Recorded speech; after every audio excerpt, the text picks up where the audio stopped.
নমস্কার বন্ধুরা, আজকে সারাদিন টুপটুপ করে বৃষ্টি পড়েই চলেছে। আর তার মধ্যে আমাদের বাড়ির এই বৃষ্টিস্নাত আতা গাছটিতে কত সুন্দর আতা ফলেছে দেখো।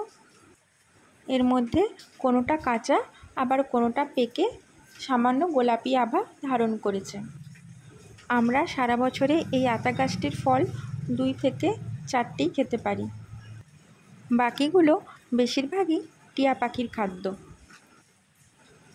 আর তোমরা কখনো আতা গাছের ফুল দেখেছো? না দেখে থাকলে এটা দেখো, এটা হলো আতা গাছের ফুল।